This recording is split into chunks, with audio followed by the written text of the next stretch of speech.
حدیث مبارکہ میں فرمایا، حدیث قدسی ہے، جناب نبی کریم صلی اللہ علیہ وسلم فرماتے ہیں، اللہ فرماتے ہیں کہ الکبر ردائی، اور کبر جو ہے، تکبر، گھمنڈ، یہ میری چادر ہے، جو اس کو اوڑھے گا اللہ کہتے ہیں میں اس کو ذلیل کر کے رکھ دوں گا، میں اس کو ذلیل کر کے رکھ دوں گا۔ اسی لیے بعض مرتبہ جو ہے ہم کسی شعبے میں مقتدا ہو جاتے ہیں، یا پھر جو ہے علم حاصل کر کے بڑی ڈگریاں حاصل کر لیتے ہیں، یا مال و دولت اللہ تعالیٰ ہمیں عطا کرتے ہیں، تو کبر آ جاتا ہے، اور اس کبر کو توڑنے کے لیے اللہ کا ذکر ہے کہ بندہ مومن بندہ جو ہے ذکر کے ذریعے سے اپنے تکبر کو چھوڑ دیتا ہے، اس لیے کہ وہ جانتا ہے ساری کائنات کا مالک اللہ، ساری دنیا کو بنانے والے اللہ، ہمارے خالق اللہ، دنیا کے بعد آخرت میں حساب لینے والا اللہ، وہ مالک یوم الدین ہے، وہ روز جزا کے مالک ہے۔ ہمارا اپنا کیا ہے؟ ہم کو تو سب اللہ کے خاطر لٹانا ہے، اللہ کی یاد میں ہمیشہ رہنا ہے۔ میں آپ کو بتاتا ہوں سارے پریشانیوں کا حل ایک تسبیح میں۔ آج دنیا پوری پریشانی میں ہے، پوری دنیا پریشانی میں ہے، کوئی مال کے اعتبار سے پریشان، کوئی اولاد کے اعتبار سے پریشان، کوئی جو ہے کوئی اپنی خود جان کے اعتبار سے پریشان، یہ مرض لگا ہوا، یہ بیماری ہے، فلاں بیماری ہے، اور پتہ نہیں کیا کہ اللہ سب کو شفا عطا کرے، آمین۔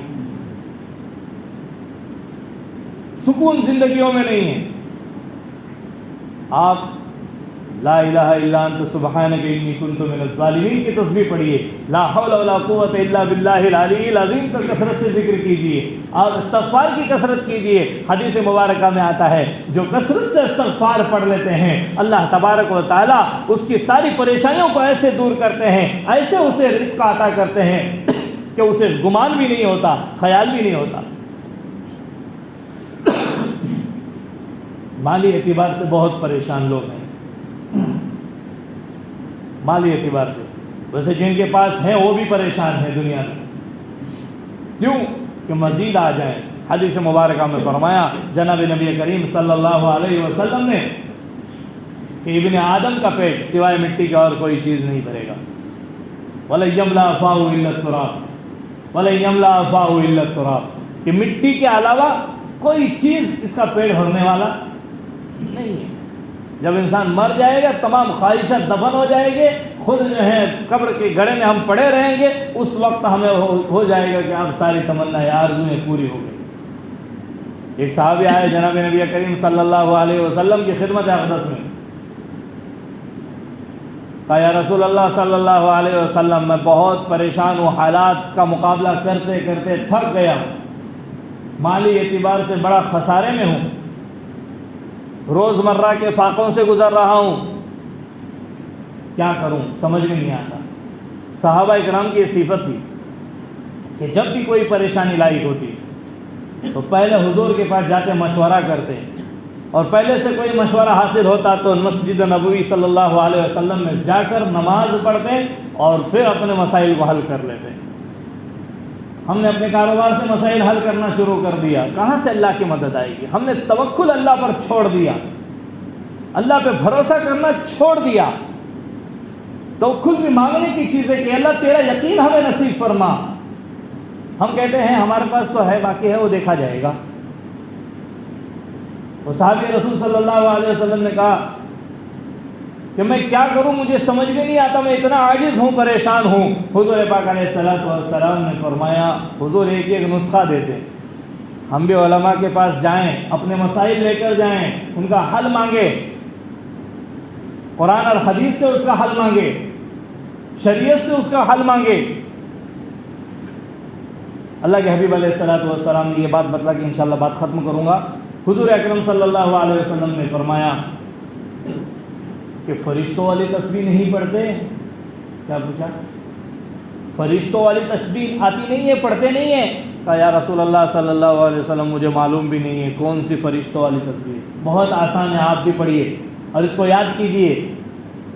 حضور اکرم صلی اللہ علیہ وسلم نے اس صحابی رسول صلی اللہ علیہ وسلم کو تسبیح پڑھائی، یاد کرائی، اور پھر یہ نسخہ بتلایا۔ آج ہم کہاں جا رہے ہیں؟ کہاں جا رہے ہیں؟ پتہ ہے کہاں جا رہے ہیں؟ کوئی بھی پریشانی آ گئی، سارا خسارہ ہو گیا، یہ ہو گیا، ہمارا یقین ہونا چاہیے اللہ کون کرتا ہے؟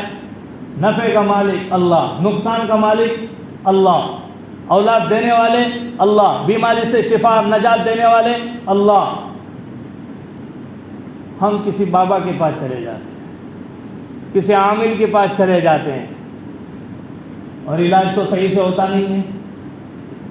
علاج حدیث مبارکہ سے بتلایا ہے، روایتوں سے بتلایا ہے، درودوں سے بتلایا ہے، دعاؤں سے بتلایا ہے حضور اکرم صلی اللہ علیہ وسلم نے۔ آپ کو کوئی تکلیف ہے، آپ سورہ فاتحہ پڑھیے، آپ پر دم کیجیے، خود جو ہے حضور نے فرمایا اس میں شفا ہے، یہ سورۃ الشفا ہے۔ رات کو سوتے وقت آیت الکرسی پڑھ کے سوئیے، یہ بھی اللہ کا ذکر ہے، شیطان دور رہتا ہے۔ بلکہ یوں بھی فرمایا جو بندہ وضو کے ساتھ سو جاتا ہے، وضو کر لیتا ہے، سو جاتا ہے، آیت الکرسی پڑھتا ہے، اللہ تبارک و تعالی رات بھر اس کی حفاظت کے لیے 2 فرشتہ مقرر کر دیتے ہیں۔ فرض نماز کے بعد آپ آیت الکرسی پڑھیے، اپنے اوپر دم کر لیجئے، اپنے بچوں پہ دم کر لیجئے، شیطان آپ سے بھاگتا رہے گا۔ سارے اعمال جو ہیں سرکار نے حدیث سے بتلائے، ہم فلاں کے پاس جائیں گے، اتنی اگربتیاں جلائیں گے، پتہ نہیں کیا کیا کر لیتے ہیں، لیکن کوئی علاج ہوتا نہیں ہے اور سارا خسارہ اٹھاتے ہیں۔ نبی کریم صلی اللہ علیہ وسلم فرماتے ہیں فرشتوں والی تسبیح پڑھیے، اور اس صحابی رسول صلی اللہ علیہ وسلم کو بتلایا کہ صبح صادق کے بعد، صبح صادق کے بعد اشارہ تہجد کی طرف کیا ہے کہ تہجد پڑھنا، اللہ سے مانگنا اور پھر اس تسبیح کو پڑھنا۔ پڑھیں گے آج سے انشاءاللہ تہجد، اس وقت ندا لگی رہتی ہے، پکار ہوتے رہتی ہے، کوئی ہے مانگنے والا، کوئی ہے مانگنے والا، کوئی ہے مغفرت چاہنے والا، کوئی ہے روزی کا طلبگار، کوئی ہے اولاد کا طلبگار۔ ہم غفلت میں پڑے رہتے ہیں، ہمیں پتہ ہی نہیں ہوتا کہ ہمارا رب پکار رہا ہے، ہم سو رہے ہیں۔ کیوں نہ سوئیں گے نوجوانوں؟ 2 بجے تک تو ہم جاگے ہیں۔ حضور اکرم صلی اللہ علیہ وسلم عشاء کے بعد فوراً سو جائے گا، صحابہ کو حکم دیتے سو جاؤ، عشاء کے بعد فوراً سو جاؤ۔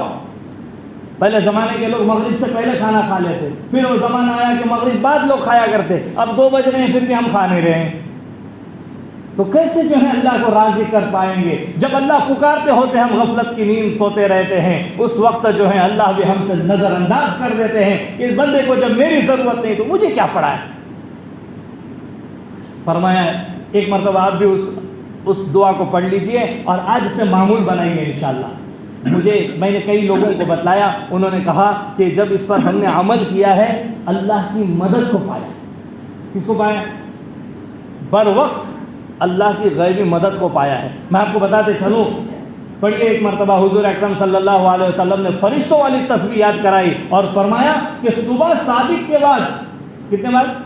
صبح صادق کے بعد فجر کے لیے اٹھنے کے لیے کہا ہے کہ چلو اب میری بارگاہ میں آ جاؤ۔ یہ اشارہ ہے حضور کا کہ غفلت میں مت سو جاؤ۔ فجر پڑھنے والے جو ہے اللہ کی ضمانت میں ہو جاتے ہیں، اب ان کا اللہ محافظ ہو جاتا ہے۔ تو فرمایا اس دعا کو پڑھیے، اس تسبیح کو پڑھیے، سبحان اللہ و بحمدی، زور سے پڑھیے، سبحان اللہ و بحمدی، سبحان اللہ العظیم و بحمدی، استغفر اللہ۔ کتنے آسان ہے، کتنے آسان ہے، ہر کوئی اسے 100 مرتبہ پڑھیے۔ نبی کریم صلی اللہ علیہ وسلم نے وہ صحابی رسول صلی اللہ علیہ وسلم کو دیا اور کہا چلے جانا، اس کا معمول کرنا۔ کچھ عرصے بعد وہ آئے بارگاہ رسالت میں تو حضور نے دیکھا کہ ہیں مجمع میں، پوچھا بھائی تمہارا کیا حال ہے؟ تم کچھ دنوں پہلے اپنے فقر و فاقے کی شکایت کر رہے تھے۔ تو حضور اب اتنا ہے میرے پاس کہ رکھنے کے لیے جگہ نہیں ہے۔ تو جب اللہ تبارک و تعالیٰ صحابہ اکرام کو دے سکتے ہیں تو ہمیں نہیں دیں گے؟ لیکن کامل یقین ہونا چاہیے کہ جب میں پڑھوں گا اللہ مجھے دیں گے، میرے قرضوں کو حل اللہ کریں گے۔ ایک بندے میرے پاس آئے کہنے لگے مولانا صاحب ایسی کوئی دعا بتاؤ، ایسی کوئی دعا بتاؤ کہ میں کسی کو نظر نہ ہو۔ میں نے کہا ایسی بتاؤں کہ اللہ بھی تمہیں نہ دیکھے؟ ایسی بتاؤں کہ تمہیں اللہ بھی نہ دیکھے؟ ایسا تو ہوگا نہیں، کیا وجہ ہے؟